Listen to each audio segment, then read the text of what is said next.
Hi everyone and welcome back to another video. This time I'll be showing you guys how to make the Burrow from Harry Potter, and it doesn't matter which movie because my reference was actually this model I found. Anyway, this is the Burrow.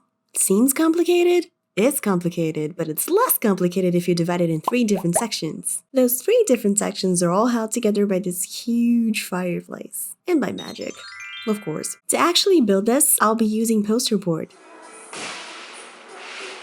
Shall we begin? I began cutting the walls from the ground floor, and once I had everything, I started gluing the details to the facade, also made out of poster board. I'm using double-sided tape to glue those strips in place. Trim the edges and start gluing those same strips to a piece of cross-stitch canvas to make one of the windows. The other windows are actually bay windows, so I glued a PVC piece to the bottom of the window and repeated the last process. These are the side facades windows. The difference is that these ones have individual roofs, so I made them. And the last ones are the front and back facades, the only difference being that they have doors, which I made out of balsa wood. Once the walls were done, I started gluing them to the floor that I made out of PVC because of its thickness. I used PVA glue for this as well. I could have used super glue, but I hate it. The ceiling was made out of 2 pieces of poster board, one for each side, leaving a little gap in the middle for the fireplace, which is also made out of poster board. And this is when I realized how big this was. Luckily, my mom loves my models, so I'll eventually turn her house into my portfolio if she lets me. A little roof detail, and we move on to the second section of the Burrow. So I cut the walls and the little windows, and keep those windows, we will need them later on. And the walls in this are pretty similar, so I'll be making the back facade for you guys to see. I basically glued strips of poster board to simulate the wooden planks, making sure to follow the reference for the direction of the planks. But this section actually looks like bricks, so I had to make them individually. And my camera was acting out, so here's the black and white footage. The next detail I made with a zigzag pattern, which I then cut into strips and attached them to the facade. Lastly, I glued a cedar wood strip to the facade, and that's it. All of the facades are like this, so just follow the reference and you get it. I then attempted to mount the whole section together, but quickly realized I've made a huge mistake. Oh no. Yeah, I know. So I redid it and glued it to a poster board base that I trimmed to size off camera. Before gluing this section to the ground floor, I started making the roof. So I made the rough shape out of leftover cardboard and began creating the surface using tape. Make sure to cover every single part of the roof and that the tape is secure in place and as tight as possible. After covering everything, start outlining the roof. You can feel the edges with your fingers. Take your time and outline them the best you can. After doing that, glue the tape to a piece of leftover whatever material and cut it out. You'll be left with a perfect, snug, fitted roof. I hot glued this part, but you can definitely use PVA glue for this. You can actually glue everything with PVA glue, you just have to be patient enough. I'm not. Now for the back, I had other 2 pieces of cardboard, but I cut a little section off of it to make room for the part of the Burrow that we just made.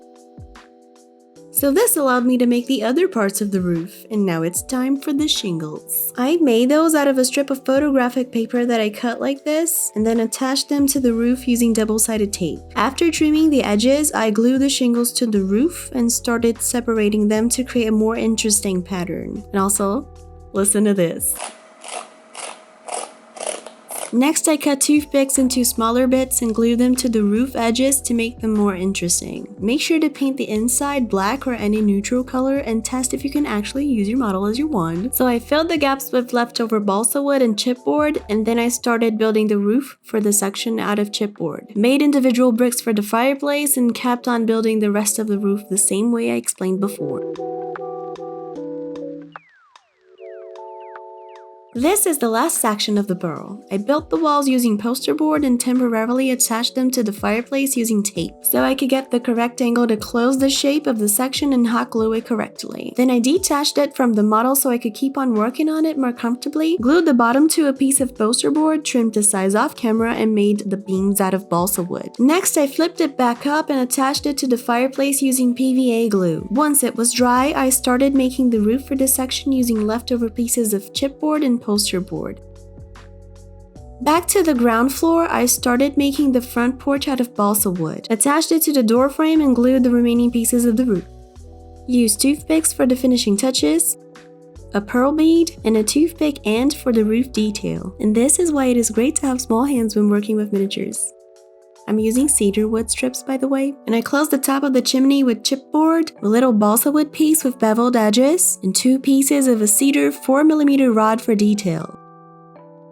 Lastly, 2 cardstock rectangles for the doors, and we can move on to painting. I primed everything gray first, but I wanted to make the windows golden, so I kind of painted everything golden. Yeah. So I painted parts of the Burrow this deep red, and then painted a few individual bricks a lighter shade, and then a lighter shade that I also painted the roof with. I painted it quite carelessly because I wanted a little of the coat to show underneath. Then I painted some shingles a lighter shade just to have some subtle variation. I then moved on to painting the chimney, and I started with this beige, making sure to get it into all the grout lines, and then painted the bricks brown, then this sandy milk chocolate brown, and then this Stardew Valley's community center purple, and then this Weasley Gryffindor red. And then I went back to the ground floor, which I painted a yellowish beige, and it actually took several coats to cover the gold, of course. Cleaned up the edges using dark brown paint, and painted the wall details using the same shade. Moving on to the next section, I did a dark brown base coat at the bottom part,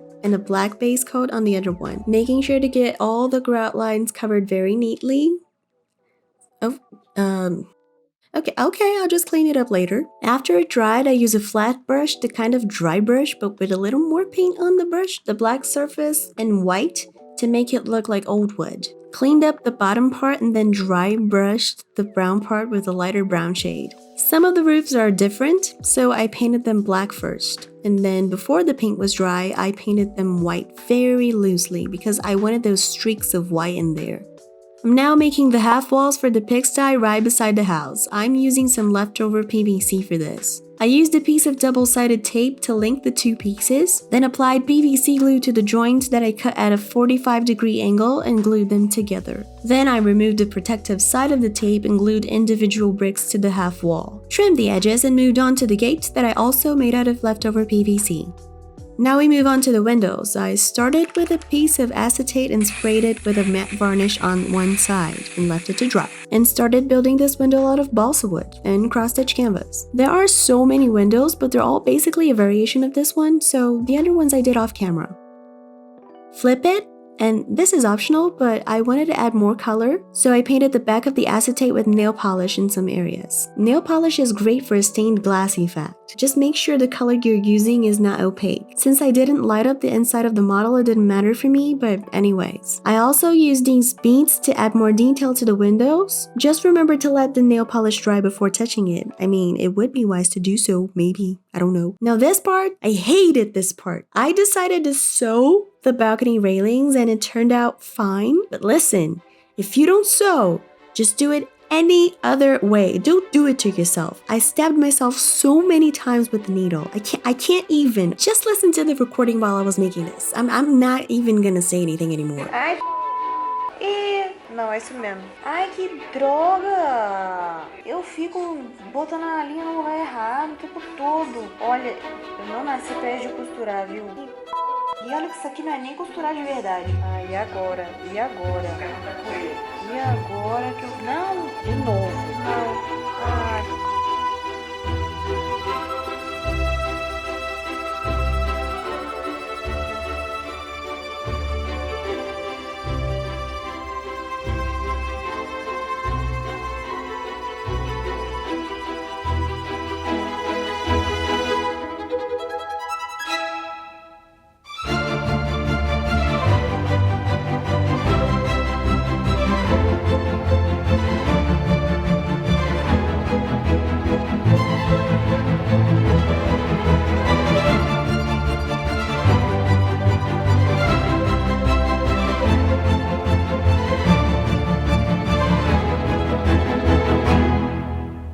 Well, now that the house is complete, it's time to make the base. I used a piece of leftover foam board. I wanted the base to be super snug because I don't really have that much space to store these models anymore. So I painted the base with black Mod Podge, dug a little pond, and glued the base to a piece of chipboard.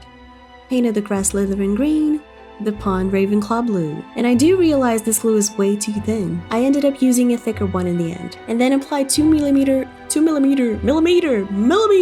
and then applied 2mm static grass with my mosquito killing static grass applicator. I used UV resin for the water in the pond. I then textured the water using Mod Podge, glued the building to the base, and started gluing the details.